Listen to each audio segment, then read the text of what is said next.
Ladies and gentlemen, this is the main event of the evening.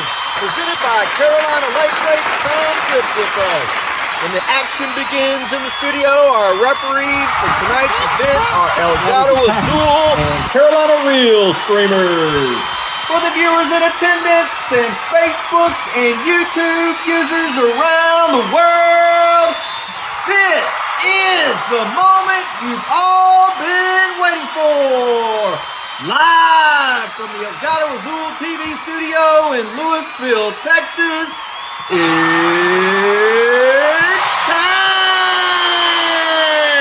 time!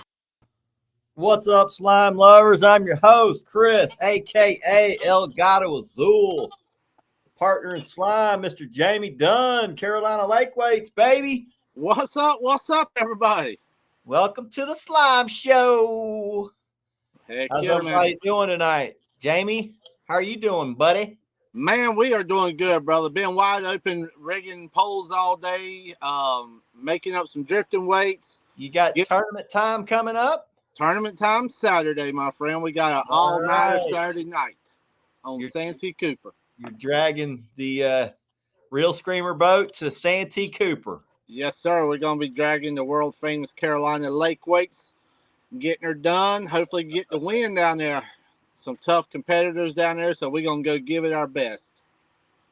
And I also want to say, Chris, before we get going, guys, everybody down in Florida, we're sending our prayers and everything down that way, hoping y'all guys get through all this hurricanes and kick it out the way.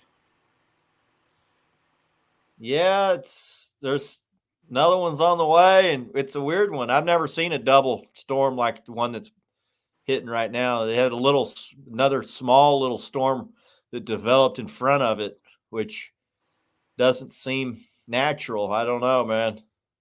Yeah, I tell you, man, the world, man, is changing and things is changing. The weather's changing.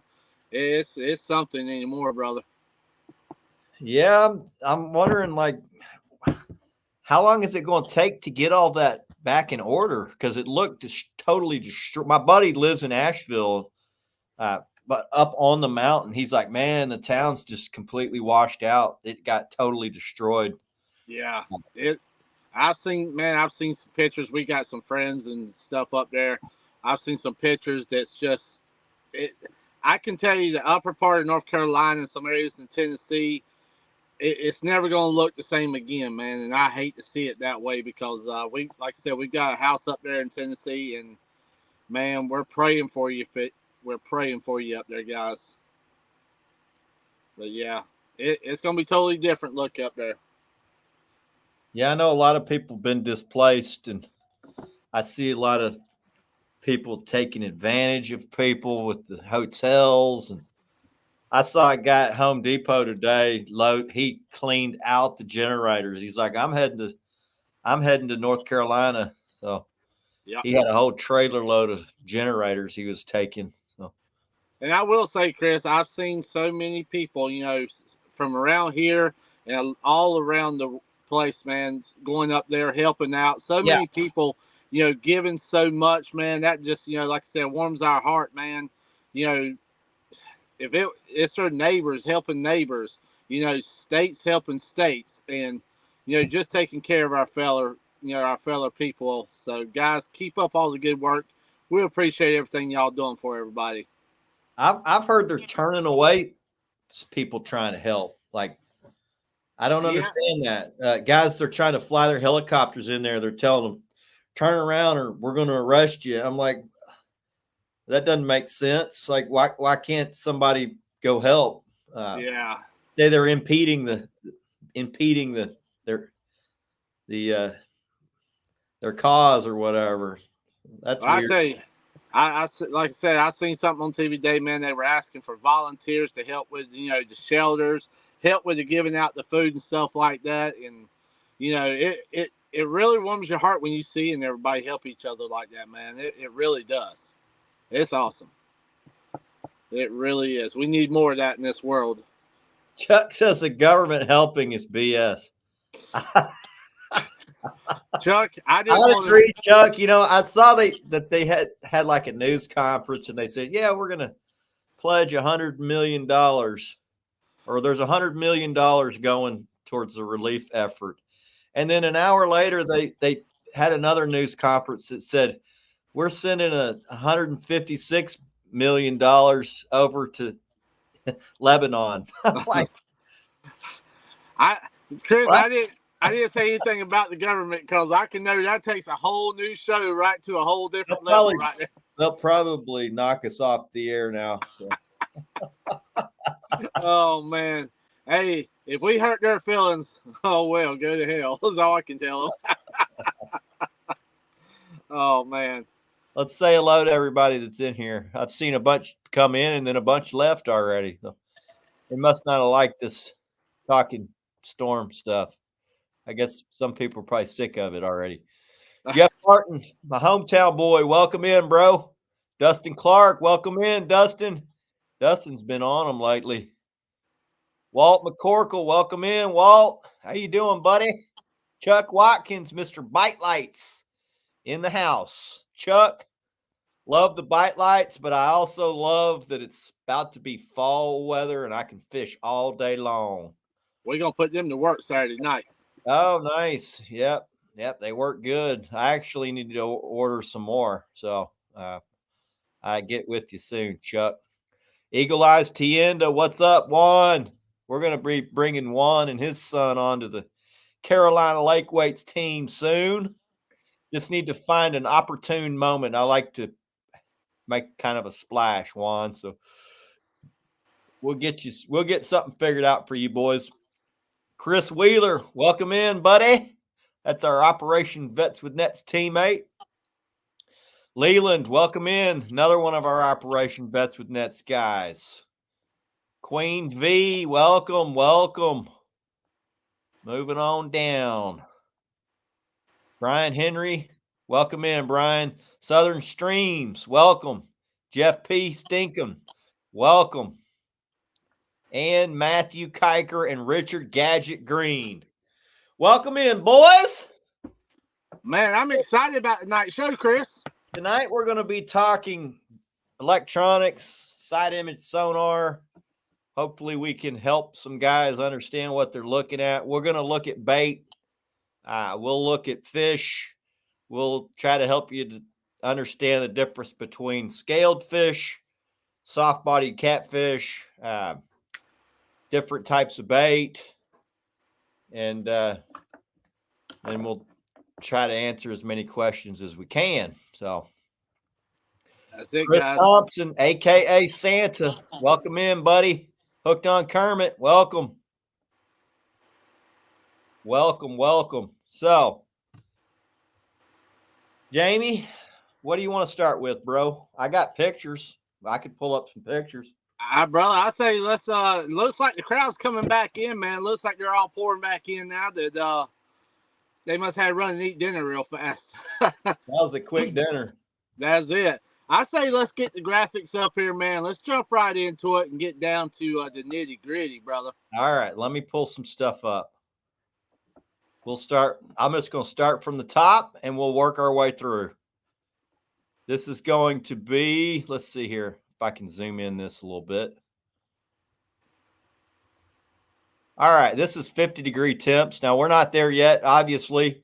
This is going to be after a big cold front, after the fall transition happens. This was in 27 feet. This is when things start to move out into mid-depths. They start grouping up better. You can see lots of bait here. This is side image. We're in 27 feet. I'm going 0.5, so I am drifting. I am not scanning in this photo. But you know, one thing you're going to see is this is a big catfish. Reason I know is because I caught this fish. And it was on a live stream, and it was 40 pounds. And the way you can tell, and it'll probably be easier for me to explain when I've got some more scaled fish in the picture with soft-bodied catfish. But big catfish, what you're going to notice is it's going to have a wide profile. You can see this has a wide profile. Now I'm going 0.5. My graph is set at 1. So this fish is actually reading twice as long as it actually is. I know it's broken up here, so I'm not sure exactly what's going on with this broken up picture, but I do know this is a catfish, and it's around a 40-pound class catfish. So way you can tell is one thing that's going to be helpful to you guys is to put up your grid lines when you're graphing. This is going to help you determine how far out from the boat you're seeing the fish. Okay. I had this thing really tight because it was a very slow wind day. I wasn't able to get my boards out really far, so I had to have a real tight spread. So I was marking basically 65 feet on each side of my boat. This fish here was out about 55 feet to the right of the boat. And as you start seeing these fish and marking them on your graph, you're going to start catching these fish. And I caught this fish. There's the fish. So as you know, as I saw the fish on the side image, you got about, when you see the fish, you'll have about 2 minutes, depending on how fast you're going, but you'll have about 2 to 3 minutes before your bait actually gets over the fish. So you can kind of determine, how long it's going to be, which rod it's going to be on, depending on where your planer board is out on your spread. And those are all helpful things. And as you start catching the fish, you're going to build a lot of more confidence in what you're doing because you're seeing what you're catching. This is a good example of threadfin shad. And you can see here on 2D, threadfin, they like to kind of suspend up off the bottom. Gizzard shad are more bottom huggers. These are threadfin.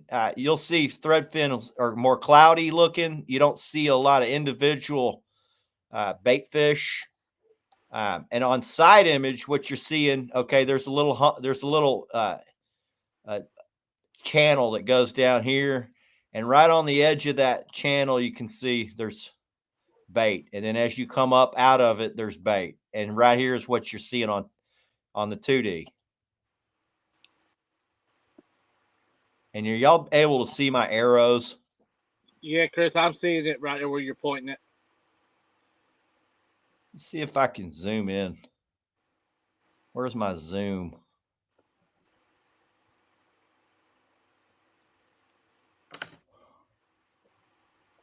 Chris, while you looking for your zoom, there it is. When you also see the shadow from that fish, how much attention do you pay also for the shadow? I definitely pay attention to the shadow. The shadow, you're not always going to see a shadow on the fish. Why you're able to see some shadows and some you're not, I'm not really sure. But if it's close to the bottom, you're generally going to see a shadow. You can see here, these threadfin they're not tiny threadfin. They're decent size. The way you can tell is you can see some of the individual ones out here. And then right here, it's up off of the bottom, right? So the fish, the bait is up off the bottom. It's, anywhere from the bottom all the way up to 10 feet. And right here is the shadow of it. So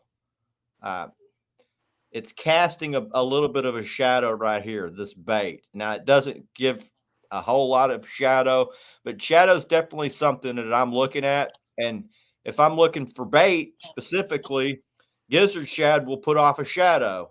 You'll see shadows, individual shadows, whereas threadfin, it's just kind of cloudy.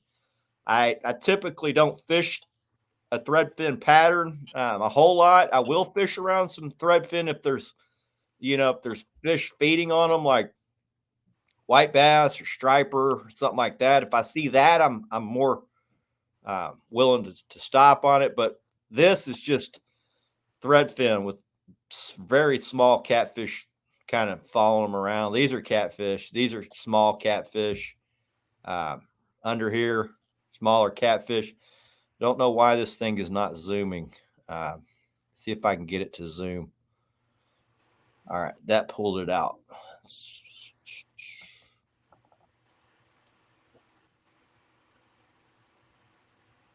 Again, here, right here, you're seeing very tiny threadfin. These are what I call micro shad. They're this year's threadfin hatch. You're not seeing any individual returns. These are threadfin and very small ones. These are all smaller catfish following them around. Got some bigger stuff on the bottom right here. I would think these are larger catfish. And I know this area doesn't have any bottom features, so these are not just humps. Don't know why this damn thing will not zoom. See if I can get this thing to zoom.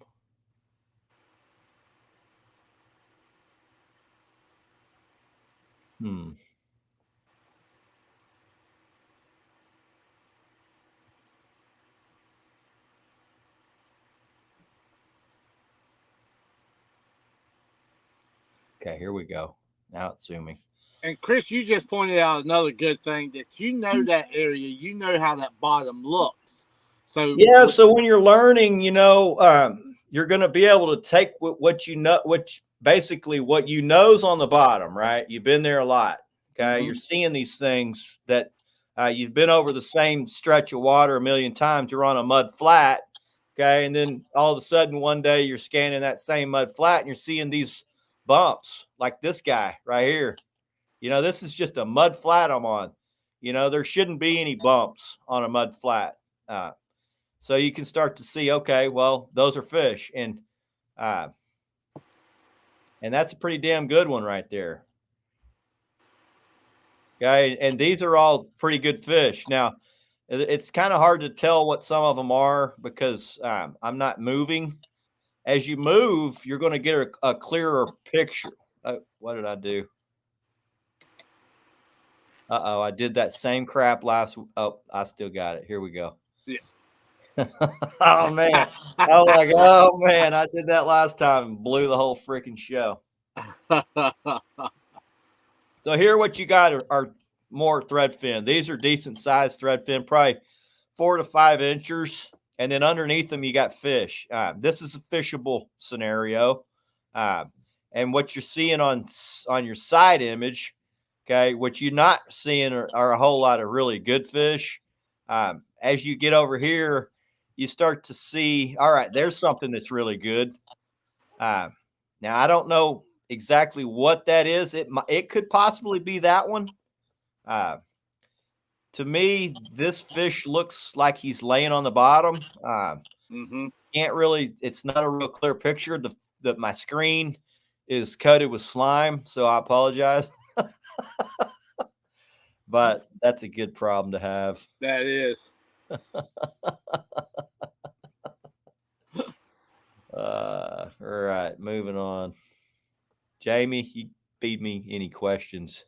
Yeah, I'm sitting here going back through, and guys, I was going to mention also, when we get towards the end of this, if y'all have any questions, go ahead and write them down, get them ready so we'll go back over the graphs or something if there's something that you didn't understand or anything we can help you with. So yeah, y'all get your questions, guys, and get them ready.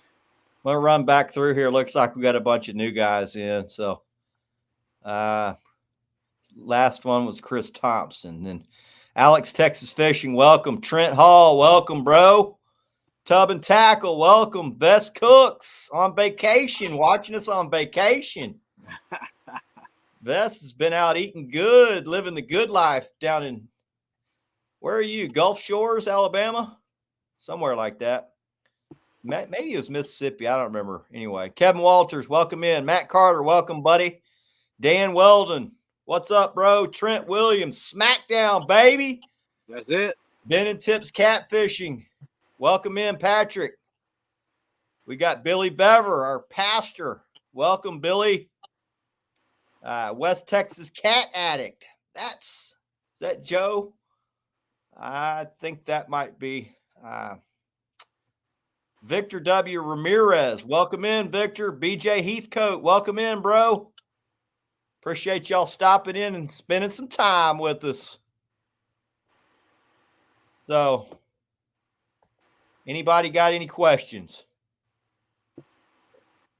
I didn't even read anybody's comments. I just read all the names. So looks like everybody's just saying, what's up? Hey, hey, Yeah. hey, hey. Oh, Vess is in Florida. Yeah, I was just getting Damn, ready to say, Vess. look. He went there just in time, didn't he? He's Hurricane chasing. chaser. He's Vess the chasing. hurricane chaser. I Yeah, saw his pictures today. It looked sunny where he was at. So Tubbs been freaking building a hell of a top for his tub and tackle machine. That thing's beautiful, man. yeah. I told him the other day that thing was looking right. Yeah, he was wiring that thing up last time I saw it. It's like, damn, that's the worst part. Jeff want to know if you can use your side scan to check your jug lines without pulling them up. You know how I check jug lines, Jeff? Yeah. With my pocket knife, bro. I also like to go right by them full speed, on plane with my. Of course, I'm just scanning, but I get real close. You got to get real close to them and go full speed. That's how you scan jug lines.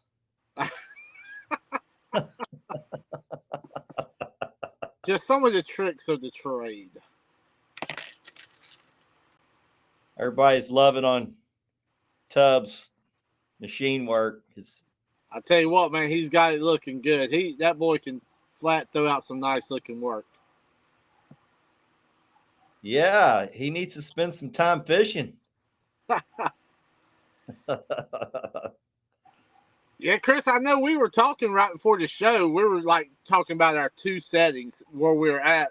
What was your settings, kind of my settings? Yeah, I actually had to adjust my graph quite a bit last trip. I started up shallow. I looked up really shallow. And our lake was starting to kind of turn up shallow. It was real pea soupy, a lot of crap coming to the surface. Yep. And I dialed it way down, but then I left that area and went into the clean water. And man, I had to really adjust it because we hadn't had much rain. So one thing, guys, is when you're making adjustments, if you're in clean water, you can run your sensitivity higher.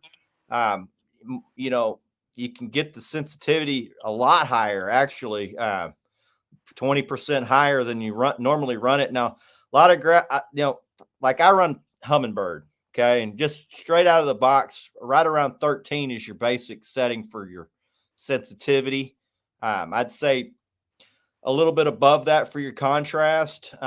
It really depends on what water you're in, but the dirtier the water and the more crap that's in your water, the less sensitive you're going to have to turn that thing down.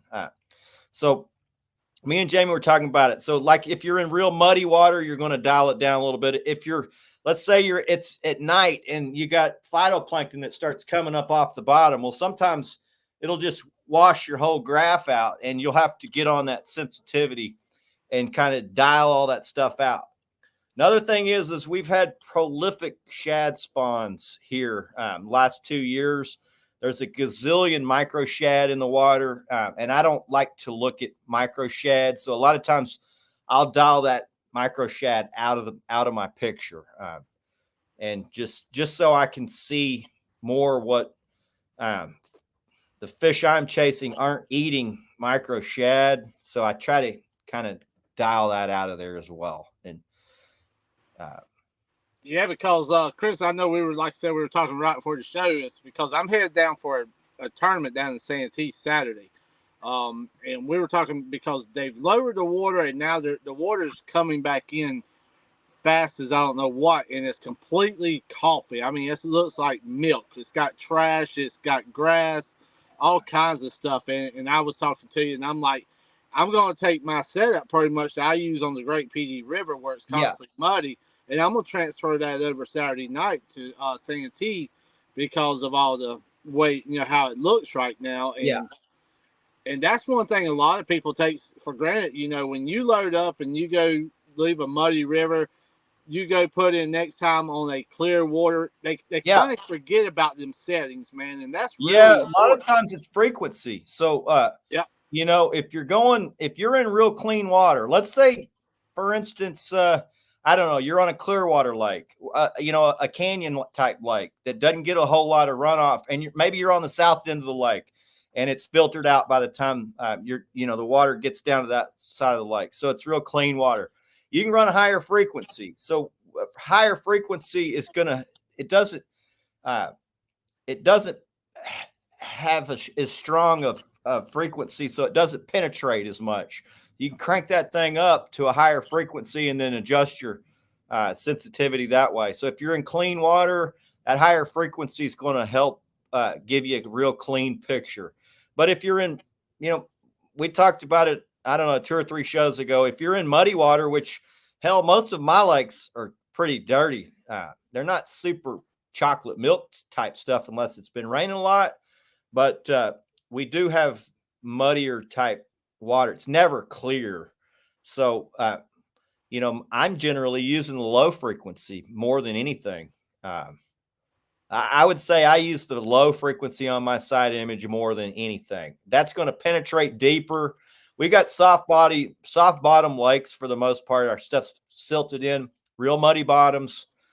So when you're, trying to penetrate through mud, and then you got dirty water, you're penetrating through that. You got a soft bodied fish to get that picture to really pop better. A lot of times it takes that lower frequency. Mine's a dual frequency. A lot of these graphs now are a dual frequency. So I think my low frequency is 405, 455, and that's the one I'm using 90% of the time. Now I do check when I change sections of the lake, depths of the lake, water clarity. I always check to see, okay, is this frequency going to pop more than the other? And if you do switch frequencies, you're going to have to adjust the sensitivity because it's going to have a darker screen. You're going to have to lighten it up so the fish just stand out to your eye, and everybody's a little bit different. So, color palette's another thing. For me, if I'm scanning for fish, I like to have that blue color palette. If I'm scanning for structure, I like to have the kind of amber. To me, structure pops more with the amber. And I know everybody's a little bit different with that, but for me, blue, I can see the shadows on fish. Well, that blue, I was going to ask you about my eye on that blue frequency. It seems like the different ones, like you talked about, it kind of draws you in to be able to pick up a little bit better than some. We were talking about that the other day, and that has a lot. I love doing what you just said, Chris, changing that color a little bit, depending on what I'm doing to help bring that out and make it pop even more. But I see because his stays on 455, so he's fishing Texoma a lot, and it's a muddy. If you're fishing shallow on Texoma, a lot of times that north end, or I won't call it the north end, the west end of the lake is the Red River coming in, and it's freaking muddy. So 455 penetrates. It's real silty bottom up there. But as it gets cleaner on the south end of the boat, you can't even use side image because you're fishing 40 feet or deeper. Well, some of the flats are not that deep, but if you're fishing deep, you really can't. Deeper than about 40, 45 feet, I don't even use my side image. It's all 2D game. So, but yeah, mine pretty much stays on 455 too. Yeah. Bugs. Chris, do you agree that the old lake is starting to turn over? Jeff Martin was asking. Jeff, when I looked, not this past weekend, but the weekend before, it looked real pea soupy up there. I didn't go all the way north this trip. I went to 7 feet and turned around because I wasn't seeing anything. I mean, I got up. I did get a little bit shallower when I went up into a creek mouth.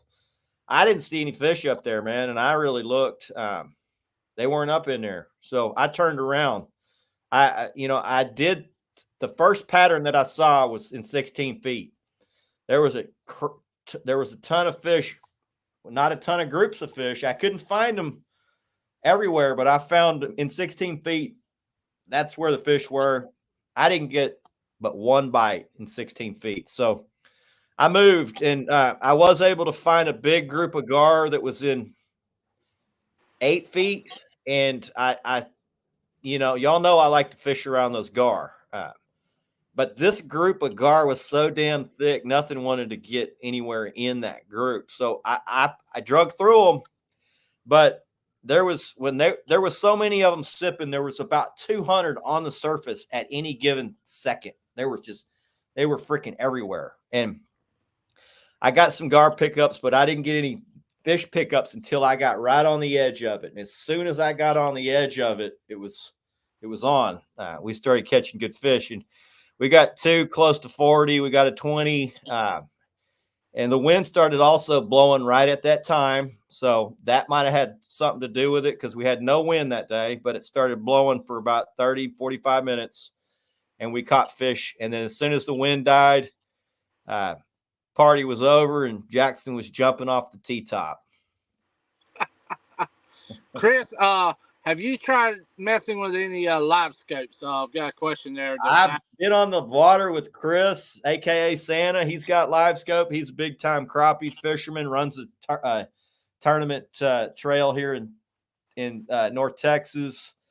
But that's my only experience with it. We went and looked at fish that were in timber, and he was trying to say, "You need to get this." I'm like, well, if somebody would take me catfishing that could do it, I could talk myself into it. But I still haven't had anybody take me that I was actually on a phone with a gentleman from Pennsylvania this week, and he would just purchased a live scope for catfishing.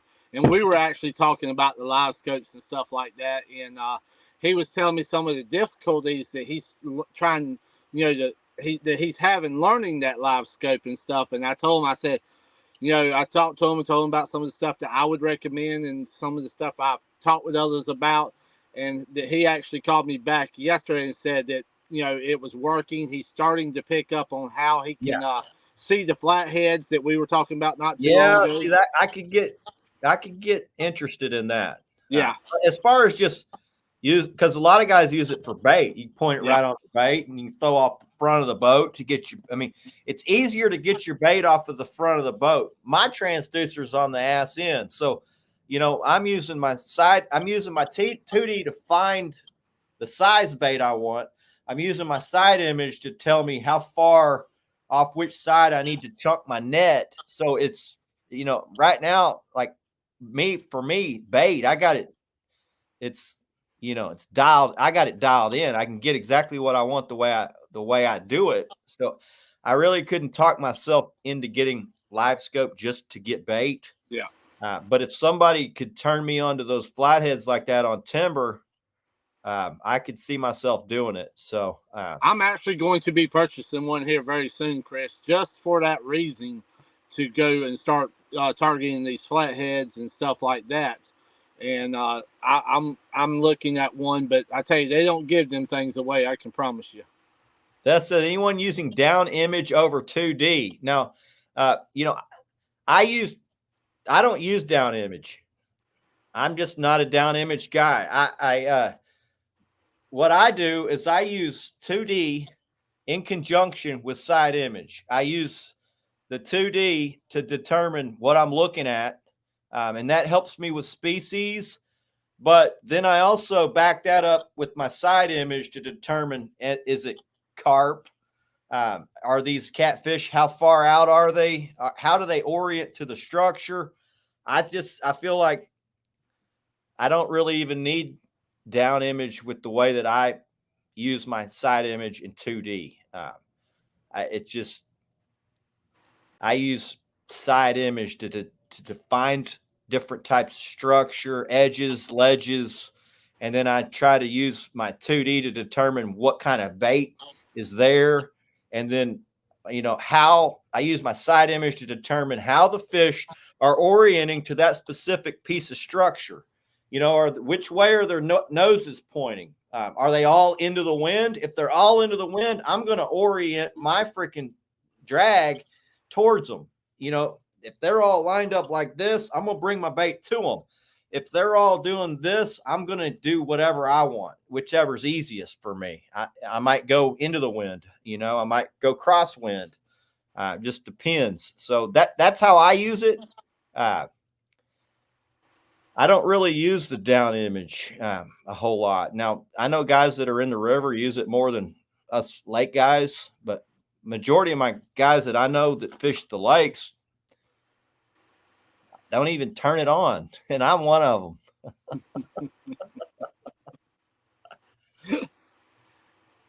Chris says down images for structure. Well, I mean, I don't fish straight down, Chris. Way I target structure is by dragging. So I use side image for structure. I like to see where the laydowns are. I like to see where the stumps are on the points. And then I try to set up on them that way.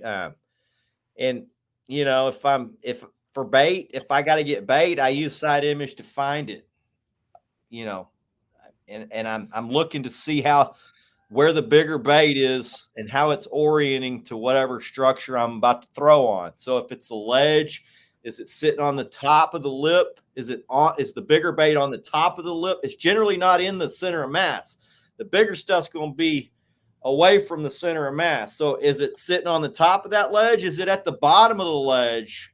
Or is it right on the ledge? And that's how I use it. And that's also how I use it to set up if I'm going to be dragging a ledge or a point or a hump.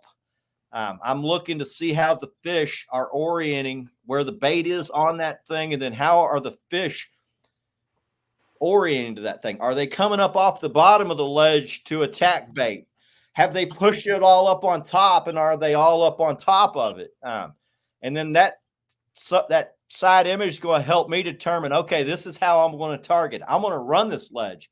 I'm actually going to stay off of the ledge. I'm going to be up on top of this hump. I'm going to be in the channel. I'm going to be on the flat next to the channel. And I just, without that side image, you can't determine how the fish are orienting to structure. It's just a blind game. It's okay. There's bait here. If there's bait, there's probably fish. I'm just going to fish it. Yep. Now, you're right, Chris. I use the down imaging a lot on the rivers. I use it to basically set myself how I'm going to set up on structure. Where am I going to put my boat and pinpoint it to be able to fish certain areas in that structure with the down imaging. But when I'm like you, when I head to Santee Cooper, I don't use it at all. None whatsoever. Yeah, basically, when I'm getting on the water, I'm looking for a bait pattern. That's the very first thing I'm looking for. I don't just go say, I'm going to go look for fish. First thing I want to do is try to determine what's the majority of the bait doing that day. There's not always going to be one bait pattern, but there's going to be one predominant bait pattern every freaking day of the year. Now, some days it's hard to figure it out. You know, you're like, damn, what the hell's going on? You know, but usually there is a predominant pattern for the day, and you're going to find that the majority of the bait is going to be in, let's say that day at 16 feet. Okay. So you can start targeting, you can start eliminating a lot of water when you know that the pattern is 16 feet. And then you can go, okay, now which section do I believe they're going to be in? Depending on weather, how much, when's the last time it rained? Where's the wind blowing? And then I can say, okay, I calculate all those things into my brain. All right, the wind's blowing this way. There's a point up there that comes out into 16 feet. I'm going to check that. And then as I move past that, there's a channel just north of that that's in 16 feet. I might check that. There's a flat right next to it. I might check that. And if the wind's blowing into that shoreline contour, I may check the bottom of that shoreline contour. Now, everybody does it a little different. That's just how that's how I target fish. That's how I determine the pattern for the day and how where I'm going to go look for them. And it works on every lake I go to, it works 90, I would say 95% of the time you can use that and it'll work for you. There is a 5%, 5 to 10% variance there where sometimes you got to just go look where they shouldn't be. Yeah. You know, you got to throw all that crap out the window that you think that you know and be like, well, where shouldn't they be? And maybe that's where they are. And you'd be Chris, surprised. that leads into my next question. We were talking, okay, say, let's do Santee Cooper. They drained that lake. They lowered that lake big time to make water, make room for the water coming down from North Carolina and different areas like that. Well, now they're filling that lake back up, and it's coming in a hurry. Okay. All right. You've got a tournament on that lake. If I fish that lake, I'm going to go because there's fresh water coming in and the lake's on the rise. Head towards the water coming in. It's just go that direction. Now, you may not go all the way to the where it's coming in, but you may, if you're heading that way, start checking in the top third. I'm starting out in the channel. And as I move up that channel, anything that's within 100 yards or 200 yards on either side of it, if it's a hump, I'm going to check it. If it's a point that's sticking out, I'm checking it. If there's a muddy flat that's, next to it with some type of feature, I may check it. If there's a stump field, I'm going to go check that thing. And that's what way I work my way up. And you're also trying to determine what's the bait pattern for the day. What's that magic depth? And if it's 8 feet, well, you kind of eliminate a lot of the stuff and go straight to 8 feet and start checking all those little things that are in 8 feet. And if that doesn't work, then try to figure out a secondary pattern. There's generally not one pattern.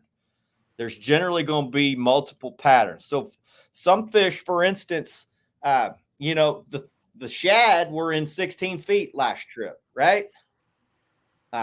That's where I was marking a ton of good fish. They didn't want to bite. I didn't have any wind. They didn't want to bite. So I left them and I went looking and I found gar in 8 feet. Gar were chasing carp. Completely different pattern from threadfin that were in 16 feet. A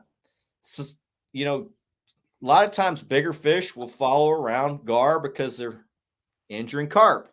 So it was a different pattern than what the majority of the fish were doing that day, but I was able to find a good group. And they were feeding somewhat, and we caught good fish. So, and guys, I know a lot of people, in areas, their lake right now kind of done pretty much just basically flooded out. And we wanted to bring that up tonight to try to help you to kind of pretty much restart over and say, okay, what do I do now? Go where that fresh water is coming in at, like Chris was saying. Start from up top and work your way back down. That's going to help you out big time. And especially that fresh water is going to hold some nice fish. Fresh water is coming in and the lake is on the rise. That's where the fish are going to be. Yeah. Now, they don't all go off of that pattern. They're not all running off the same program. I can assure you, because I will go still certain times of the year when everybody runs up because there's some type of rain event. They'll run up into the creek mouth and it's the dead of the winter. And I'll stay deep and freaking smash them. And they do well up shallow the same day. So it's not like they all run off the same program. They do run different. They do have a different internal algorithm. And certain fish get keyed in on certain things that they like to eat. Some of them are just follow gizzard shad around, eat gizzard shad. Some of them just follow these damn gar around and eat carp. Some of them follow around these sand bass that are eating threadfin, and they eat the sand bass. So, they're all following a little bit different pattern. So if something's not working for you, start thinking, okay, what else do they like to eat, and where are those at? And then you can find the secondary patterns. Now, secondary pattern might not be the 90 10 scenario where 90% of the fish are in 10% of the lake. But you might have a tiny little point that's sticking out that the fish are just right on that point. And, that can be a very successful way to fish. And I actually use that a lot when my primary pattern is blown and it's just not working. And guys, right now, I know with so much water coming down in certain areas, rushing through, right now, your graphs are more important than ever, because I know a lot on the rivers when the floods, when you got new water coming in as fast as some of this water, the bottom is going to change some. Right now, you got to be back out there, because some of the places that that you've seen, well, this hole's right here. Your graph is going to show you that hole might have covered up and moved over 20, So 30 that scenario feet. you're dealing with. Here's the way I look at it, right? Okay, they drained your lake, right? They brought the lake down. That's That's it. Scatter everything. They're going to be all over the shorelines. Okay, if it's this time of year, your deeper water is probably still not oxygenated. Your water's probably just not quite cool enough to mix yet. But as they draw that thing down, when they draw it down, generally that water's getting sucked out of the deep. Okay. And then there's fresh water coming in as they fill that thing. So it's been filled up. Most likely your lake has mixed quite a bit. If they filled it up as much as you told me today, most likely your lake is mixed. So these big river lakes are not like a lot of the lakes that we fish where it stratifies and you get a thermocline, and thermocline doesn't really, the lake doesn't really turn over till we get down in, the lake gets down into the 70s. And hopefully it happens kind of quickly. It does, when the lake turns over, it makes the fish sick. It releases a lot of crap into the water. It's like it releases ammonia, and it releases what's the eggs smell like? Yeah, you got that. You got some, and that's and another it just thing. makes them feel sick, know. And you know, it also makes it where the top layer of water is now not oxygenated, which is, it doesn't last very long, but that no oxygen water flips to the top. There's no oxygen. The fish are like, what the hell's going on? And so it takes a while for everything to settle. So that lower level will have oxygen, but it's also mixed with all that nasty stuff. So the fish are kind of sick. And that's like some of your backwaters on some of these lakes or some of your rivers. You get back up in there, you're thinking, man, this is going to be good fishing, but that water's stagnant. It's got that smell to it. And stuff. It's got a lot of bad bacteria in it. That's it. A lot of stuff in there that's harmful towards fish. And you can have fish kills this time of year from the turnover. And hopefully it coincides with big rain events that kind of flush it.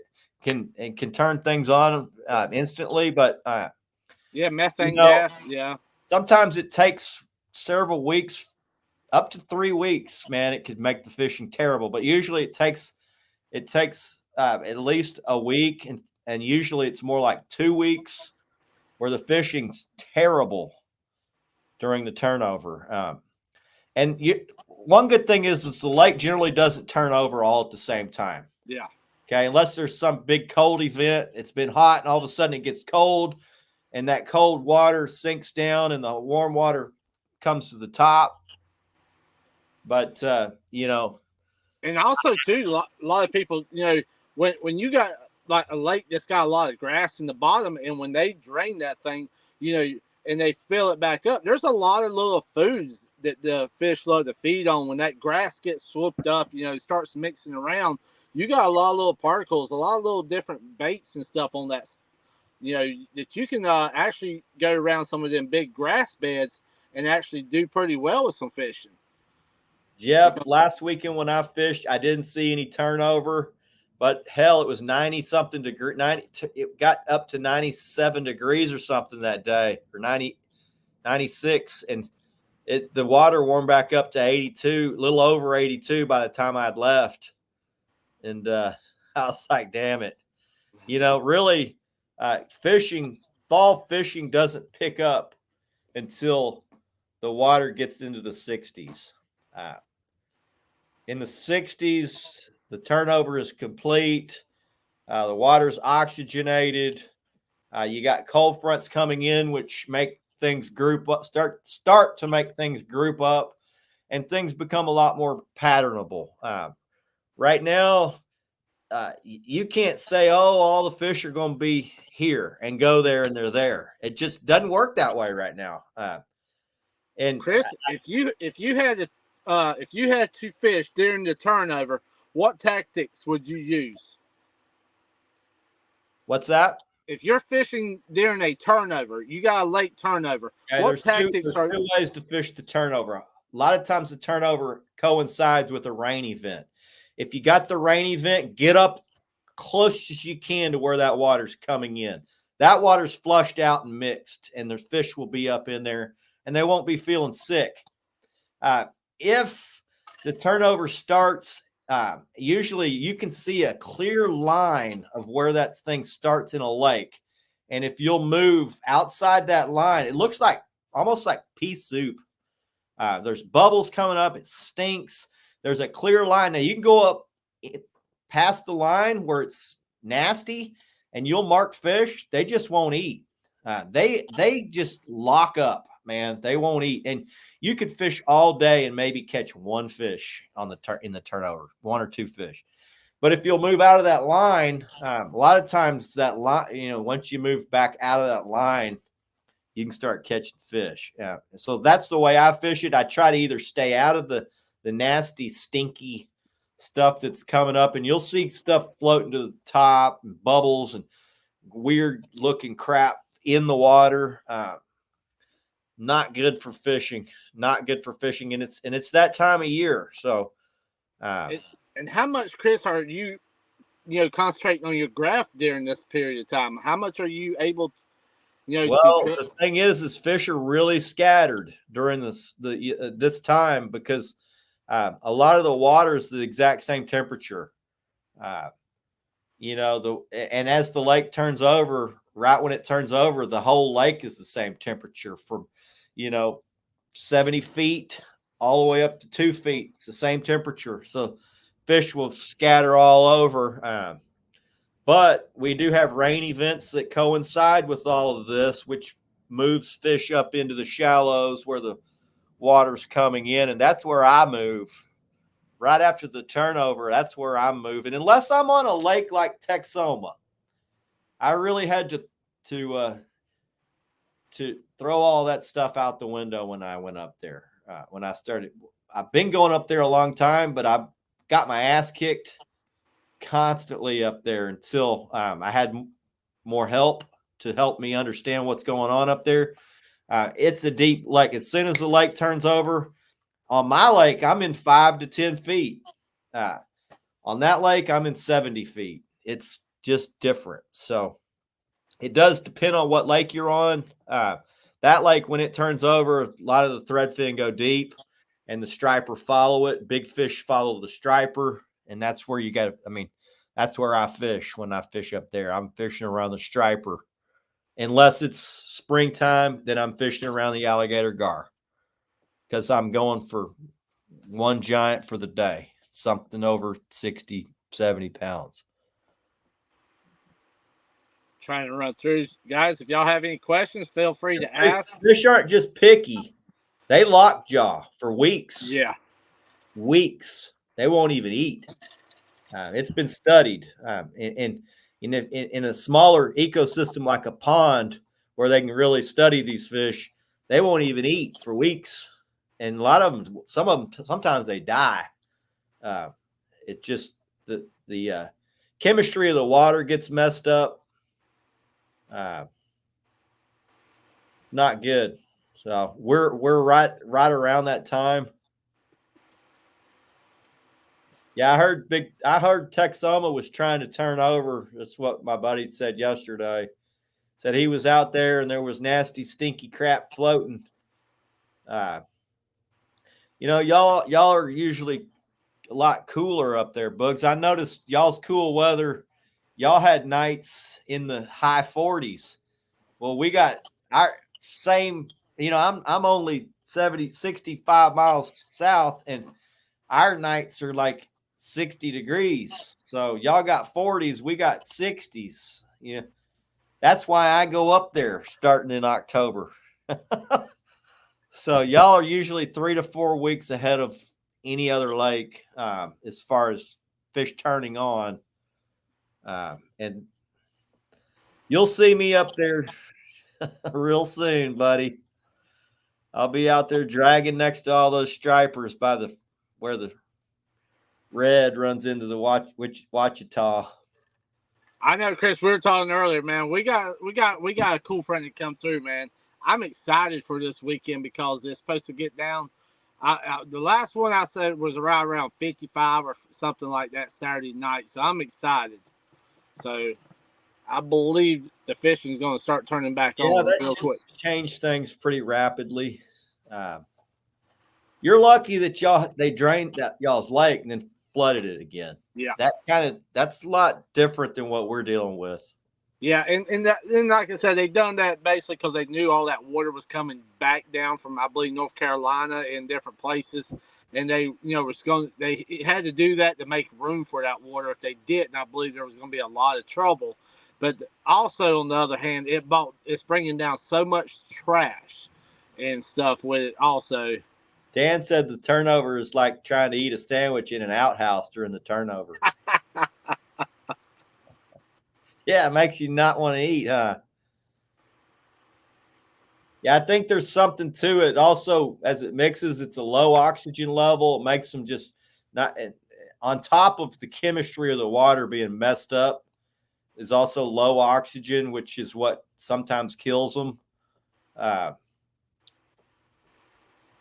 It's weird. The turnover is a weird thing because if you get wind, it can happen really quick. If you get some wind and cold, as it rolls, the wind pushes it up against the shore and it rolls. And when that's why they call it the turnover. It's not like it just flips.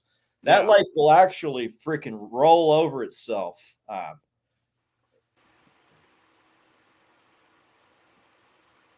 right. We'll see you, Jason. Appreciate you, buddy. Yeah, it gives off significant gases for sure, yes. Richard says he's been given Pay Lakes hell. Speaking of that, Chris, I'm trying to see if Randall's still in here. I guess that show that we did not too long ago got word back to a gentleman, and there's been some good stuff to come out of it. I believe that's all I can talk on that right now. Yeah, the game warden that busted those guys. I didn't want to get too far in depth. Got word back that he was appreciative of our show. And so there's some big things continuing. Chuck says it's 45 in NC at night and high of 67. Well, Chuck, damn, son, you're right. I mean, you're right. You're on the cusp of greatness. That'll get your water 55 rather quickly. Yes, sir. That gets your boat paddle swinging, brother. That's for sure. Yeah, that's freaking Hammerfest right there. In Texas, that's Hammerfest. You get your water once the water gets down into the 50s, man, it's real.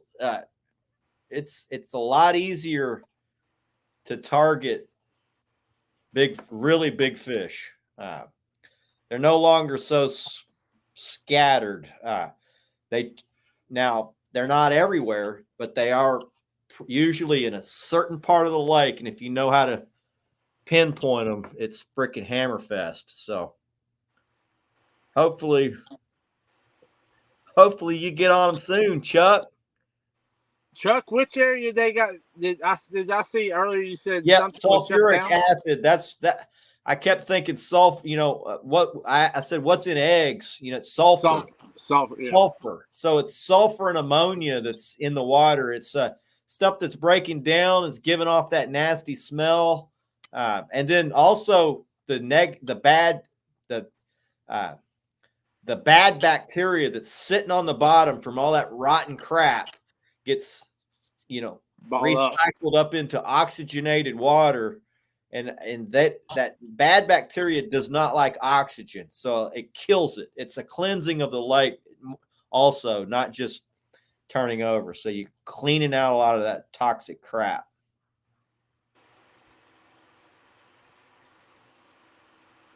Appreciate you, Dan. That was I couldn't get that damn word off my tongue. That's too big of a word for us tonight for sure. Chuck said the lake here, Wilkes, Kerr, Scott, was 35 feet over pool and closed public till debris and water settled down. Yeah, there's a lot of that happening right now, man. There really is. You know, if you are on those lakes, go to where the water's coming in. That's where that's where I would be. I would be up where the water's coming into the lake. Chris, will big blues be in deeper water in the wintertime? The pattern I generally fish is a deep water pattern. I will go shallow occasionally, but a lot of guys say, yeah, it got warm today, I'm going to go shallow. I'm like, all right, well, I'll be out deep. Let me know how it goes. And that's weird you say that, Chris, because a couple of shows ago we were talking about that. And basically, you're going deeper in a lot of ways. In a lot of ways, I'm actually getting into some 3 to 4 foot of water. A lot of guys kick ass doing that. Yeah. But, when I fish in the winter, I'm a biomass fisherman.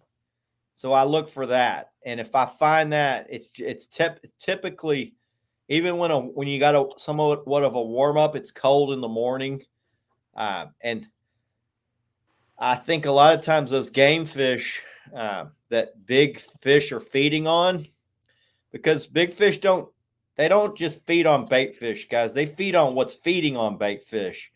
And and the reason that they're doing that is because those fish get super lethargic when it's cold. They don't move.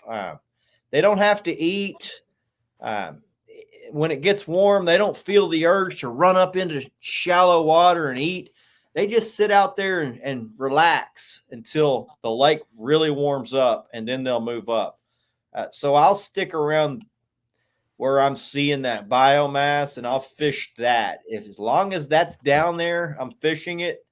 I've had plenty of days where my buddies are like, I'm going shallow.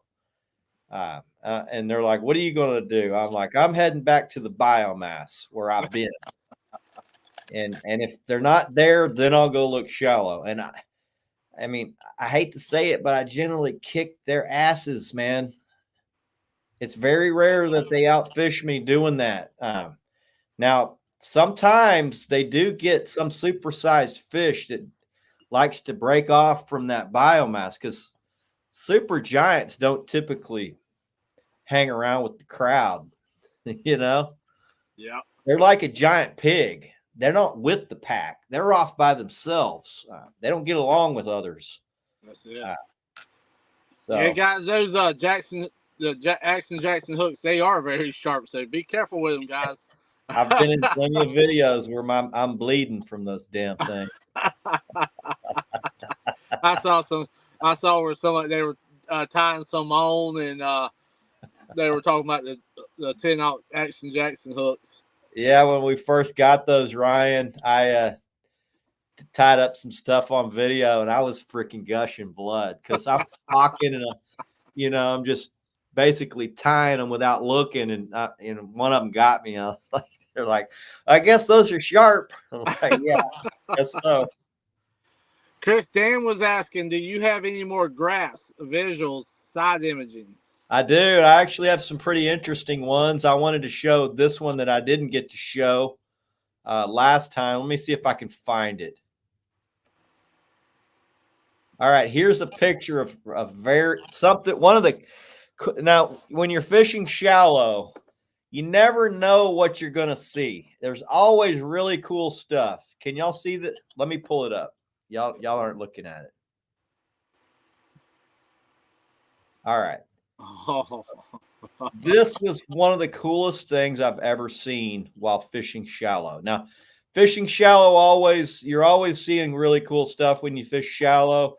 But on this day, I was fishing shallow. The water, we had had a big we had had a big rain event, so uh, I moved up to the very north end of the lake where the water was coming in. And I was fishing around. This is what I initially saw. Okay. I saw this and I'm like, what is this? Right. I know these are scaled fish. I wasn't sure exactly what they were. I thought, okay, these are going to be either sand bass, white bass, or they could be baby carp. I don't typically see this many baby carp, right? But this is a very interesting picture because these fish are different from these fish. Okay. These fish are different from these fish. So here's a group of fish over here messing with these fish. And I don't know if these fish are messing with these fish. I wasn't really sure. I couldn't really tell what was going on, but I was up there fishing because I was marking big fish. And every so often, this group of fish would go freaking nuts. And this group right here is probably, I don't know, it's 50 feet across. It's a pretty big pile of bait, and it was all staying real tight. And every so often, it would go nuts. And eventually, I started seeing this thing swimming around them. And I'm like, okay, what's that? And to me, I thought, okay, well, that's a really big shadow. I'm thinking it's a catfish. And sure enough, man, this thing started attacking this group like a freaking orca whale. It was coming through here and punching up through the middle of it and trying to eat whatever this was. And the water would just explode like somebody threw a stick of dynamite in it. And this thing would punch up and go airborne. It was about a 70-pound blue cat. I've never seen one do this in all my years. Now, I've seen them beach themselves like orca whales, chasing threadfin in the threadfin spawn and land on shore and have to wiggle themselves out. I've seen them attack shorebirds that are sitting on the shoreline picking shad out. I've never seen one feed the way this thing was feeding, and it did it. It sat around me for 45 minutes doing this, and it would swim around, and I would mark it. It would be over here, and I'd mark it over here, and then it would just blow up this whole pile. So what you're looking at right here is about a 70-pound blue cat. I never hooked it. It just was doing its thing, man, and I just got to be there for the show. But I did see it enough at times to see how big it was. It was a freaking monster. Lake record class fish. Nailing this pile of bait. Now, this pile of whatever it was exploding so much. I don't know exactly what it was because it was just really exciting when it would happen. It was mind-boggling. So I wanted to show this. This is a giant catfish in 4 feet of water, swimming right next to my boat. It's 40 feet out from my boat. I can imagine, Chris, that was something unreal to be watching. It was unreal. He probably did it 5 different times. It was really cool. So that's a picture of a giant, Dan. And, typically these size fish are by themselves. You won't see them. You might see one occasionally with a mate. It might be his brother, might be his partner. Could be. But generally, fish that are this big are males. You don't typically see females that big. So I thought this was one of the coolest days, and I was really cool to be a part of to be there that day to see that. To be able to see it on side image and then mark what I was seeing and then actually see that thing break the surface was really cool. Man, that's something you don't see every day. No, but I don't know if I'll ever see it again, but Dan, what do you want to see? You want to see fish? You want to see, okay, here's an old dock that's out in the lake. It's there's no more dock, but all the poles are still there, and you can see there's a crap ton of bait around it. These are gizzard shad that are pushed up off the bottom, and you typically don't see them up off the bottom. So these fish were super active that were feeding on them. These are all active fish feeding, pushing these way up. Now, when you look at this side image picture, I don't really see any big fish. Now, Chris, here's something right here. Here's a scaly fish sitting on a old broken off dock. I don't really see any big fish, and I didn't even fish this. So I just kept moving. And Chris, me, some areas these were eaters. This is a fish that's moving. It's stretched out. I didn't really see any big. This looks really exciting, right? I mean, it's like, damn, Fish City. But you look over here and it's like, all right, well, if there was a big catfish, he would be showing up. There's something decent right there, but he's over here underneath. He's over here underneath all this crap. I don't know how I'd even get to him without anchoring. And Chris, some areas like that on the backside of the pylons or on the bridges, when you dragging or coming on the back side of them, sometimes if you'll really look, you'll see some pretty decent sized fish laying on the back side of those. Oh yeah, they love. Those are like artificial reefs. They just fish magnets. There's generally going to be bait around them. Probably 70% of the year, there's going to be something sitting on those. Depending on weather, obviously, water temperature. If it's super cold, it'll move them off. If you've had a lot of rain, they'll run up, shallow. But they like to sit around those types of areas. Here's the winter pattern right here. Now, when I see this, I don't even need to see big fish. I see this. This is after a big cold front. This is the main river channel. You can see it's just loaded with fish. These are mostly bait fish. These are going to be, gizzard shad and sand bass and drum. All three of those run together in the winter. So this is a perfect example of a winter pattern. Guys are like, yeah, but they're not pushing bait balls. I'm like, I don't need them to push bait balls. I'll fish this. I fished this exact thing enough to tell you, when you fish this, you will catch big fish. It's freaking guaranteed. You just go drag it. I guarantee you'll nail something.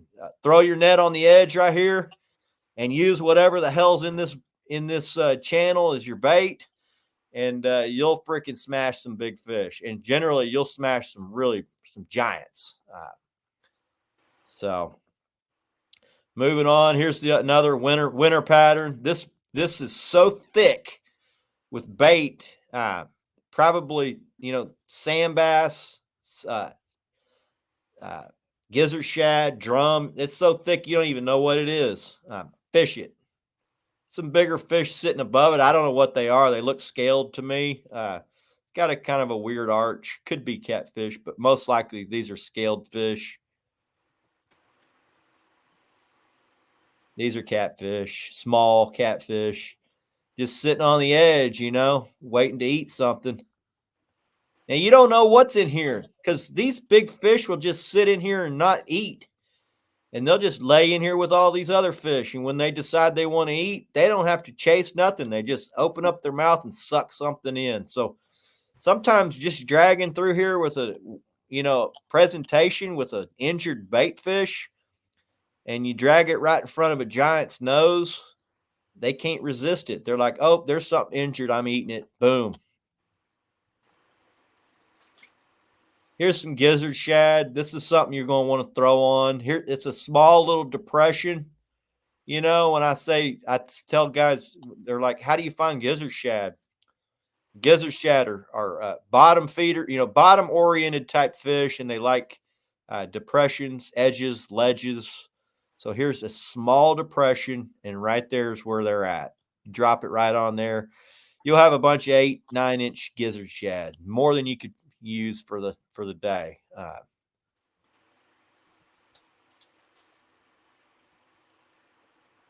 Here's a mixture of everything. These are feeding on threadfin. These threadfin are balled up, so you know they're in tight balls. These fish are feeding. There's so many fish. I don't see any giant fish, but I would fish it because there's a lot of scaled fish. These are catfish. You can see the catfish got a. Let me see if I zoom in on it. Chris, you're probably looking at average of what, 20 to 30-pound catfish in that picture, probably. No, I wouldn't say that. I would say, this might be a 20-pounder, could be a 30, Yeah. but most of these are smaller fish. This is a small fish. These are small fish. To me, this is a scaled fish. They're all running together. These catfish will work synergistically with scaled fish chasing these. They use each other to feed. A lot of times, the scaled fish are more aggressive feeders. The catfish will sit right below them. So, these are fish right here feeding. It's hard to tell what these are. To me, these look like smaller catfish, five pounders, maybe. This is a scaled fish. In my mind, that's a scaled fish, probably a hybrid. These are hybrids right here. To me, this is probably a hybrid. These are smaller catfish, but just because I don't see a giant on here doesn't mean I won't fish this, because to me, when you got this many fish feeding, they're creating a big giant commotion. Makes a lot of sound when this many fish are feeding up here on these, and that's going to draw bigger fish. So I wish I had a side image picture of this. I don't have this side image pic for some reason. But I would imagine if I looked at side image right here off of this one, I would be able to see big fish somewhere around it.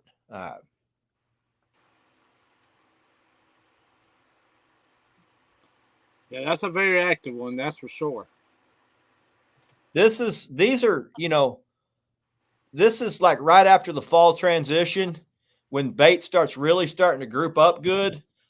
This is like gizzard shad, with some white bass around them. Let me see if I can. I don't know why this thing decides not to zoom sometimes. Chris, I just want to ask you, when's the last time you cleaned your screen? Well, this is going to be. Let me look at the water temp. 59 degrees. I've caught a lot of fish at this point. 59 degrees. We're starting to lay waste to the lake at this point. Water gets down into the 50s. It's freaking smash fest for us. So, this could be I would say days like this, you're going to catch 10 good fish.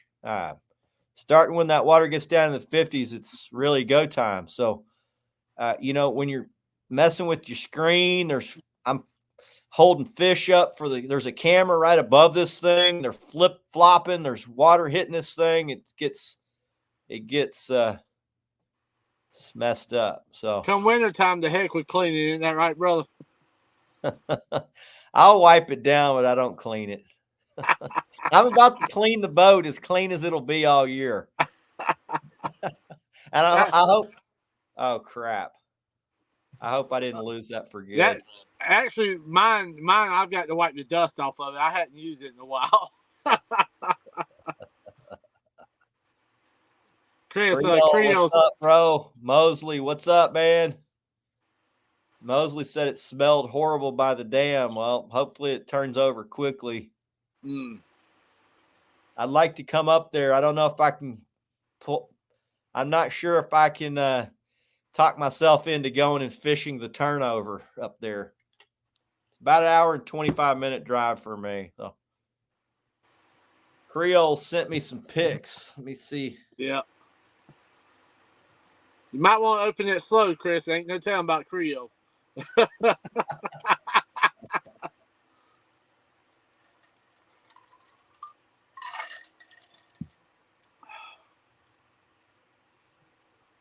Go through. I don't see any more questions, guys. If y'all have any questions, let us know. Got a Lowrance. So I'm using a hummingbird. Here's Creole's picture. And to me,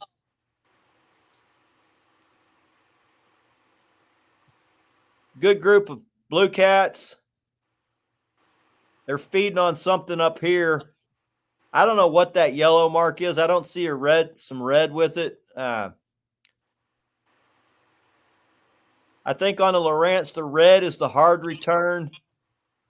The yellow is the softer return. Looks like a giant ball of bait right there on the.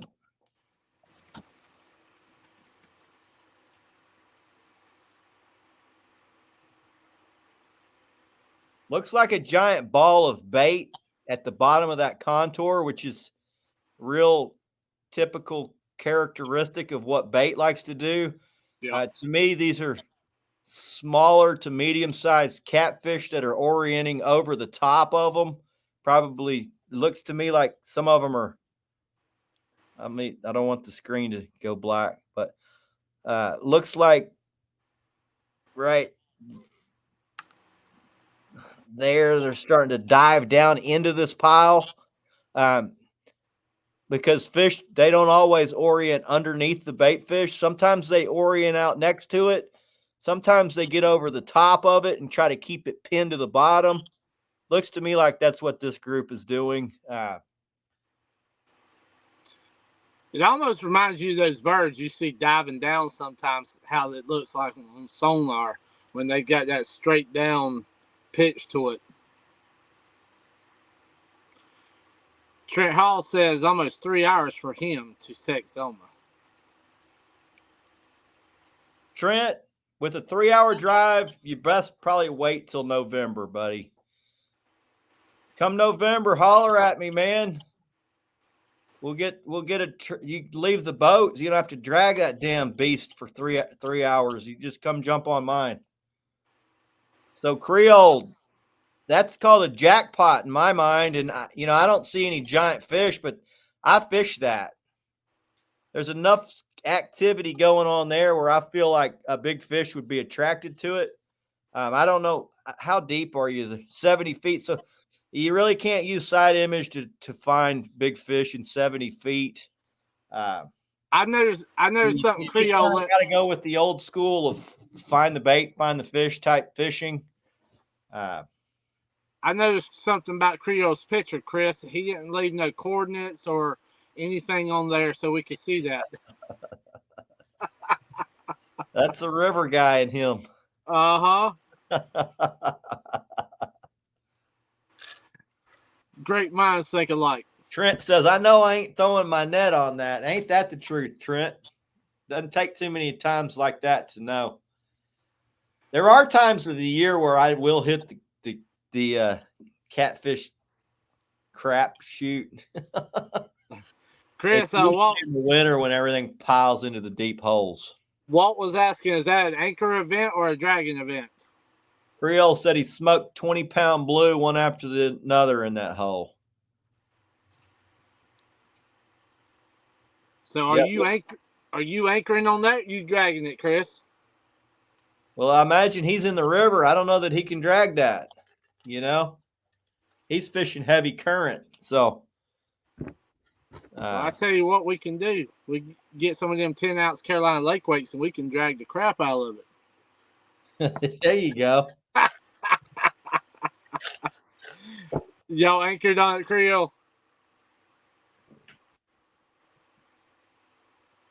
I'll tell you, catching 20 after 20, Jeremy, I would probably upsize something so big that nothing under about 35 pounds could take it in its mouth.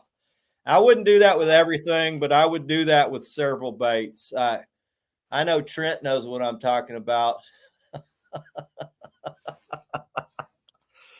And I don't know what y'all's regulations are there, but Creole said 2-mile-an-hour current. Anchored on him in January.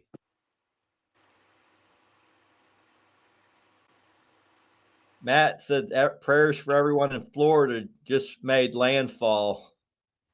Yep. Man. Yeah, Trent, it's about time for us to start going big, baby. Mosley said category 3.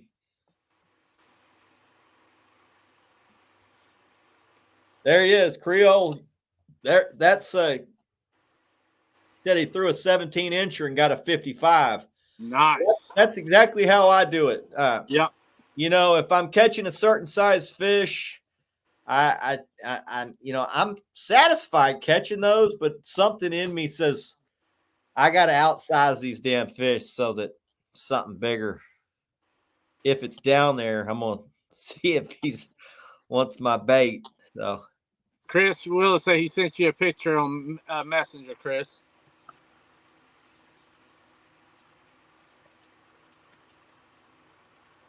I might have to shut that door soon, man. We got some mosquitoes the size of helicopters coming through it.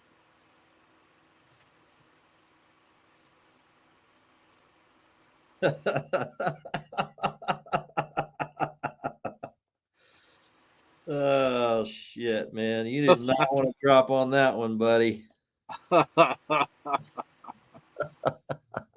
Oh man. You wouldn't even be able to pull that up. Gosh. If you threw your net on that, you might as well just freaking take the leash off your wrist and That's it. throw it overboard. Yeah, you ain't pulling that up. Wow. Only fish Trent's been catching been on that Gucci bait. Yep, Trent. You know how I roll, buddy. It's what we caught our big fish on last weekend.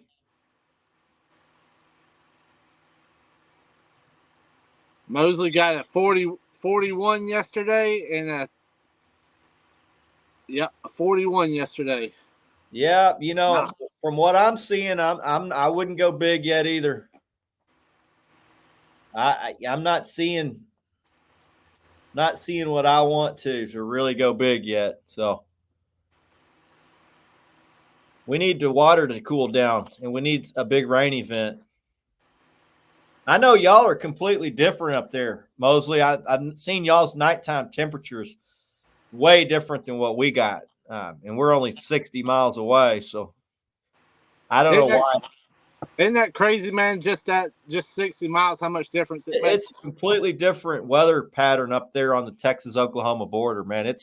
It gets like National Geographic up there, the storms that blow through up there. It's crazy. Water temp 78. Yeah, water temp was 82.5 here. So, but you know, that's a big lake. Takes a lot to cool it off. Deep. Big. Just need a big cool cold front to flip that water so it'll be on.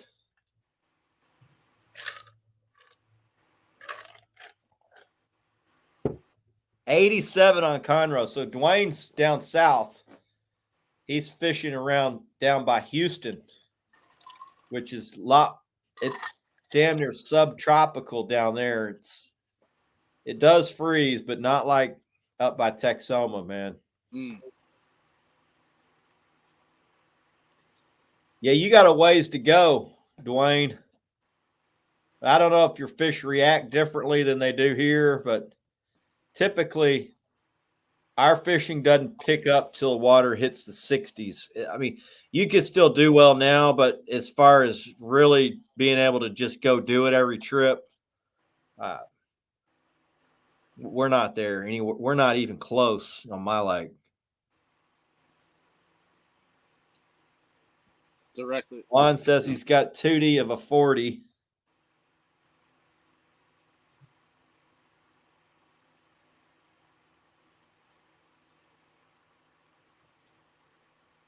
Mississippi River went from 79 to 74 last weekend, and Monsters turned on. 86, 64, and a 50 were on Big 3. There's Juan's 2D of a 40. Nice. So that's not giving the telltale, bone in the head type return on a hummingbird you usually see, but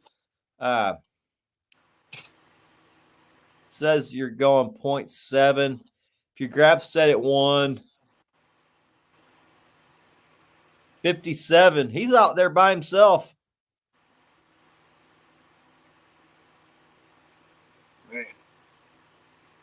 Creole, that's some nice fish, brother. 86, 64, and a 50 was their big three.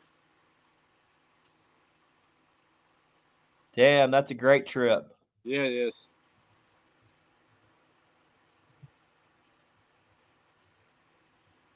Trent says battery's about out. His phone's going dark. See y'all next week. Later, Trent.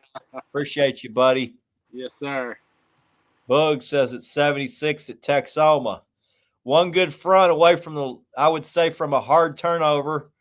Like I would say at 76, it's beginning to mix. I think y'all got colder temps on the way. It looked like next week y'all got 40s, high 40s bugs. So y'all gonna be on. It's gonna be on pretty soon up there. Now I don't know how long the lake's gonna be kind of off from the turnover, but my buddy said Mosley said he fished it yesterday and it was pretty nasty on the south end, which tells me it's probably starting to turn over pretty good in the shallow water. During the live fundraiser for Daryl's chapter OVWN. That's even cooler to get it on live.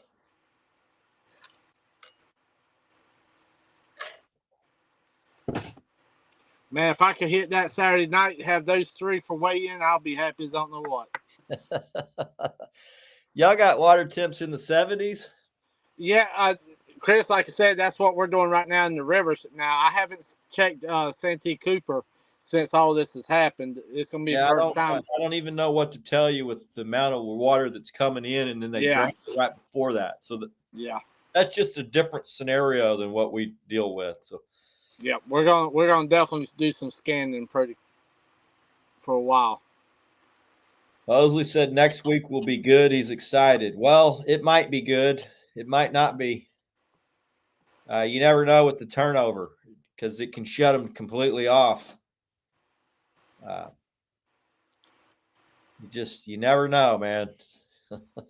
I've kicked ass during the turnover, and I've had really rough times where I'm on fish and I just can't make them bite.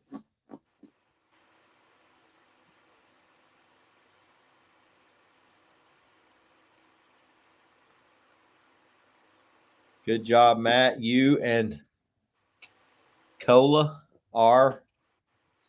I don't know what that means. I don't know what that means. Chris, I love these style shows, man. A lot of information that we've talked about tonight. This is pretty much our part 2 of what we were leading off of on that last show where we. Yeah, I know a lot of guys don't really have that. Aren't really sure what they're looking at on side image. I hope it helps some of you guys kind of understand the difference between a scaled fish and a soft body big catfish. Cole. Gotcha.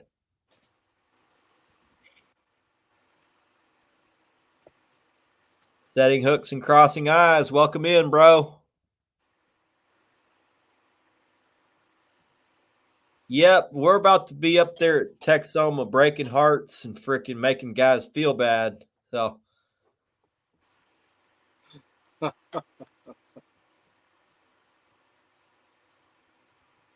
I'm looking forward to it.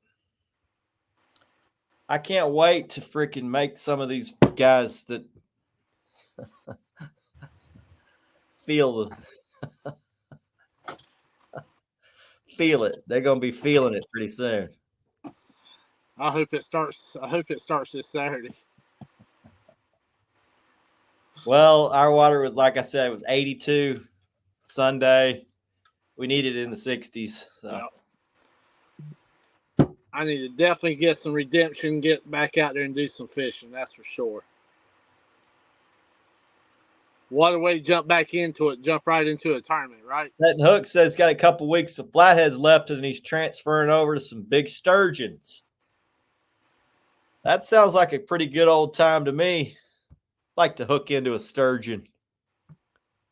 We don't really have them here.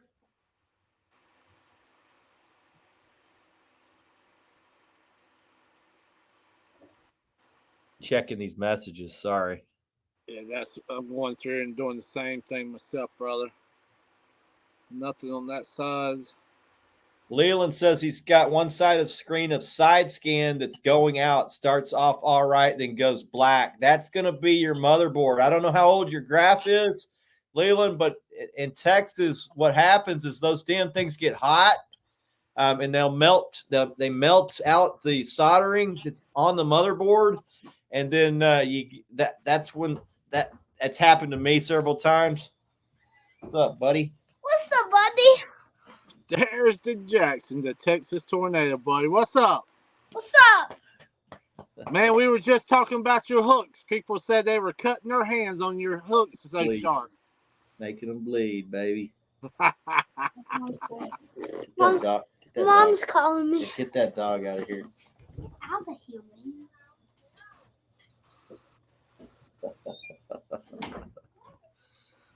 Oh, man. It's about time for that boy to freaking go nuts in the water, guys. Dude, I cannot wait. I'm going to make sure he gets all the big fish this year. Unless I've got one of my really good friends on the boat, I'm going to let them catch a giant. But looking back at all the giants caught on the boat last year, not seeing my son in the picture very much kind of upsets me. That boy's getting ready to break some more records. And hey, Chris, while we have an opportunity, I want to send a shout out to our youth group. They have been putting in some work, and I want to send a shout out to all of them. Love seeing all the pictures, man. Yeah, we're gonna bring Juan on, and his son, the Ethanator. We're gonna bring them on pretty soon. I need to find a time, the right timing to do it. But we're going to get you on pretty soon, Juan. I like to spread it out a little bit and try to catch y'all when y'all had an awesome trip or when he, And I want to say we catches a big fish or something.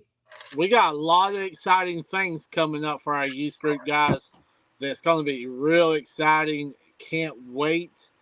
CatCon's going to be amazing this year.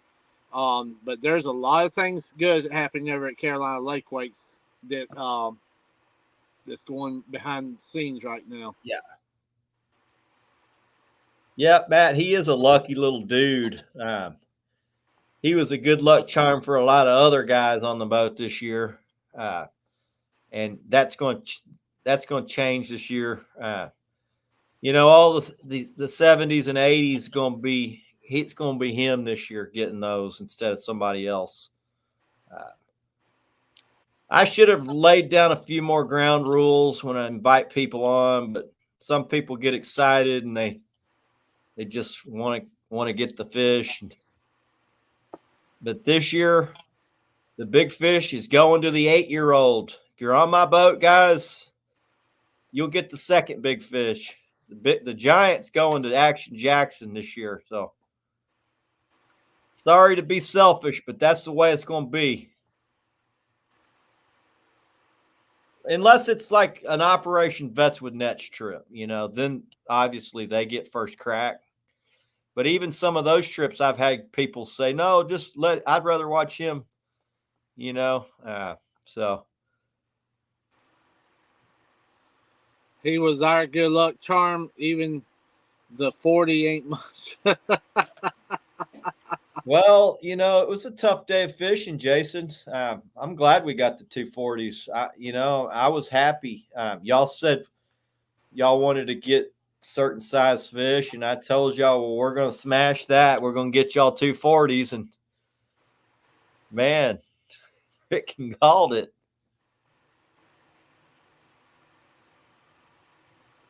Matt said he had a 21-year-old on the boat yesterday that had never been on a boat and caught a fish before, and he caught the 40. He was smiling all night. It was awesome. Nice. That's what it's all about, That's what it's all about. Here's, I love taking guys fishing, and I like putting people on PBs It is very cool. One thing that, looking back on last year, I had a lot of great trips, spent got a lot of cool memories with people. But there is something that's kind of at the end of the season, it was like, okay, well, I prefer to go on trips with guys like Matt, who is more willing to make it about the kids on the boat and give them a crack at it rather than asking me a million questions about fishing. He's asking Jackson about fishing, and getting him involved. Because for me, my son is a big part of what I'm doing, and he's really one of the main reasons I'm out there. Dan, I'm gonna get you one over 40 this year, buddy. I freaking guarantee it. All you got to do is show up. We'll get you one. We'll get you one over 40. We typically nail a 40 just about every trip. So, yep, Jason Butch catching that PB of his. That was one of my favorite experiences on a boat as I've ever had. That was freaking awesome, dude. It was a great day. I might even have a picture of that. I don't know. Let me look. I was going through trying to see if I saw any more questions, Chris, and I think we pretty well got all of them.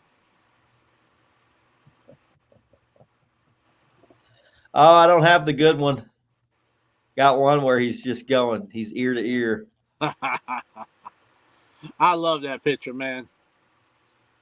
This year, it's going to be more of these Jackson's catching.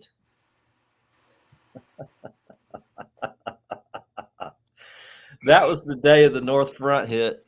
The polar front hit that day, and he freaking got him another lake record over on Levon. That's awesome.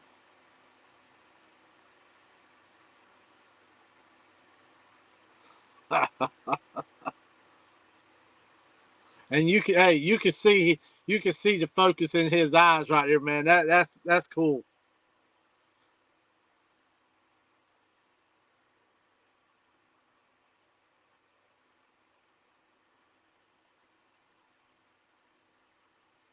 Did we lose you, Chris? Oh, guys, looks like I'm back. There he is. I knocked myself off. Technical difficulties. Yeah, I was just saying, man, you could look in his eyes, boy. He was focused as you could ever see. Man, that was cool. I got that one on video, man. It was awesome. That was a hell of a battle. He couldn't get it out of the rod holder. It's like, damn, that's a good one. He fought it all the way to the back of the boat in the rod holder. We were in 4-foot rollers. Talking to you guys that day. It's like, yeah, people were like, you're fishing the polar front. And it's a couple other guys on our team were like, I'm fishing it too. I hadn't caught a single fish. I won't mention their names. They're like, how are you doing, Chris? I'm like, well, we just broke the lake record. We got a couple 50s. Great day. Glad I went. Well, Jamie, anything you want to mention before we get out of here? Guys, I just want to say we got some new stuff coming, guys, to Carolina Lake Wakes. Stick around. We're going to be releasing some stuff here real soon that we're working on. Y'all guys are really going to enjoy it. Ready for Saturday, man. Ready for tournament. Ready to get things back on the road. We got a couple big tournaments coming up between this month and next month. It's time to get back to it. Jason, I told you on the Sonar, the technology hasn't really changed a lot in the last 8 years, unless you're moving up to front-facing Sonar, which is not necessary. But a good, just as older, you can find a used Humminbird Helix 10. And, I would rather have a 12, but I don't know what your budget is. So, I would say whatever your budget is, don't get one yet, wait and save your money, and then get the size up from that. And I you'll would be definitely wait until probably after the first year when they start bringing some stuff out too. And if you are going to buy a new one, Humminbird has a $500 rebate right now, so you get $500 off a graph, and that's a ton. And if you need one, I got a guy local that owns electronics shop. He might even be able to find you a used one. Sometimes you can find used ones. Guys upgrade. They want a brand, whatever the brand newest one comes out. So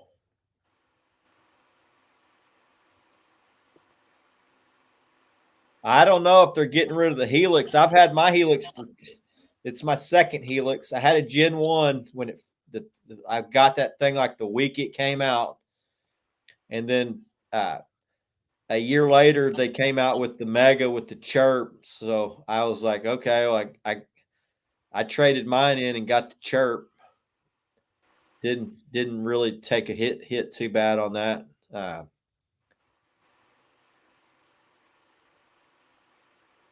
Matt said Humminbird is coming out with a new one.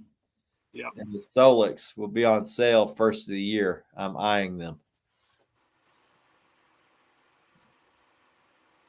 Got $150 on there now. Well, that really is not even doing anything. 4.3-inch screen. I wouldn't even look at it. I wouldn't even, if I had that, I promise you, I wouldn't even turn it on. I would just put my Navionics app and I would fish off my Navionics app. I wouldn't even attempt to use that as a fish finder. I'm not joking, man. I'm being honest. I would just turn that freaking thing off. It's useless. It's not doing anything for you. And just use your Navionics and fish structure that way. And then save your pennies until you get enough for, at the very minimum, if you're going Humminbird, get a 10. Get a 10-inch screen. And ideally, one size bigger. I would go with a 12, but they cost considerable about more. Yeah, they don't give them away, that's for sure. Holy crap. He doesn't use it for a fish finder. Well, that's good because it's not going to find any fish if it's got a 4.3-inch screen. It'll have a dot matrix style picture, which doesn't show you anything. Gives you depth. Yeah. Website says they are being discontinued. Well, looks like I'm going to be getting me a new graph. I'll put that Helix up front and I'll use it for bait.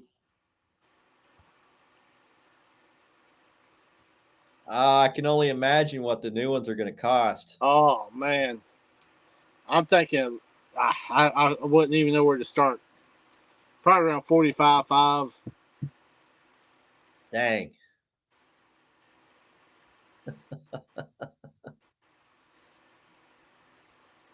He didn't spend the money on 3 batteries. Well, I mean, 3 batteries is what, 400 some change. Depending on which ones you're getting. Well, he's not. I'm sure he's not buying lithium. Yeah. 130, 140 a battery. Well, depends. I mean, you can spend a lot more on it. Mosley said he was at Shields today looking.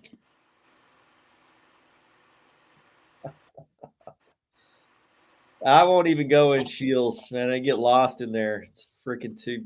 It's like, damn. And what do you better know what you're looking for. Don't even go in there just to browse. Dan says, good luck on your tournament. I appreciate that, buddy. Says LOL. Mosley says triple dollar signs. I can believe it. Mosley just got him a brand new boat, so I tell you what, boy, Mosley's stepping it up, isn't he? damn, I'm gonna have to get me a new boat. No way. Hey, Chris, I'm you know what? I'm trying to hold off on getting one till I just get my next boat. I plan on it being my last. So Mosley's not having to spend all that money in tackle now. He's saving all that money.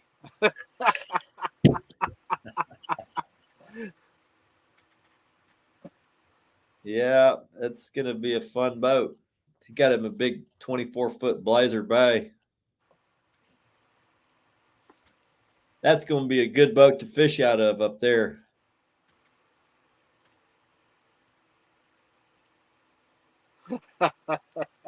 I knew that's what it was. Oh yeah, the War Machine. I'll sell it for double what I paid for, maybe even more. I'm not ready to sell it. It's been a great boat. It's perfect for the way I fish. It rides better than anybody else's boat that I've been on as far as sitting in the water fishing. And now it could be more roomy in the back, but as far as fishing big water, uh, I hadn't been on a boat that fishes better in big water than mine, and I've been on a lot of boats. It takes big waves and big rollers and stuff like a champ. I've seen you in some pretty rough water, Chris, with that boat, man. And I'm like you, that it didn't even nudge that day, boat. me and Jackson fished that polar front. It was steady 4-foot rollers with an occasional 6 to 7 footer that would crash over the back, and it would have sank. Any of my friends' boats would have been swamped. Mine just takes it a little bit. It's a high side bay. It's a bay boat. It's what they call a hybrid bay boat. So technically you're supposed to be able to take it out, to fish like the oil platforms and stuff, take it offshore. But it's got 2 big bilge pumps on it. So it pumps quite a bit. But it's swamped pretty good, and it drains out. The boat rides high even when there's water in it. It's just built for big water. You couldn't sink it; it won't sink.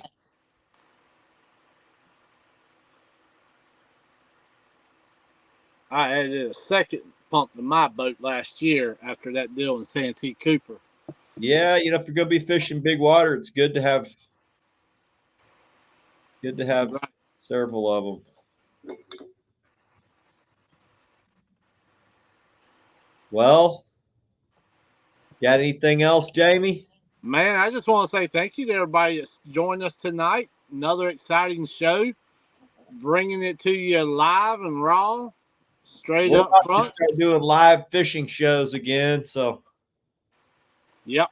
I probably might go live Saturday night, probably on TikTok Saturday night. So, guys, if y'all want to stop in, if we got good service down there in Santee Cooper, I'll probably go live all night long. And we're going to put the Carolina Lake weights to work and get us some fish. Yeah. We're gonna go live. I don't know exactly when. I'm not gonna schedule it. I'm gonna wait till I see what I like, and then I'm gonna just hit the go live button. So we're gonna go live on YouTube still. I decided I'm gonna go live. See, my buddies starting to flip the screen like TikTok, and they're getting 40, 50,000 views. Yeah. And they can't even fish worth a lick, dude. I see that thing all the time, man. People like that, man. Can't catch a fish in a bathtub. Something about them turning that screen sideways. Now I guess they've opened up that algorithm. So yeah. I need these damn lakes to turn over so I can do it. But yeah, we're super excited, man. Ready to get back out there and ready to get busy again. All right. Well, any new stuff coming out? We got some new stuff coming out real soon, so everybody just stick around. We're gonna let a couple things go here very soon. Don't want to let it out yet, but matter of fact, one of the things, Chris, you're working on one of the things right now, trying some stuff out, and so It won't be long. We got some more stuff. I plan on fishing this weekend. I'm going to go ahead and tell you it's going to suck. Fishing's going to be terrible, but I'm going to go anyway because beats sitting at home. So that's it, brother. All right, guys. Appreciate everybody stopping in, spending some time with us. Tight lines. God bless. Zool out. Later, y'all.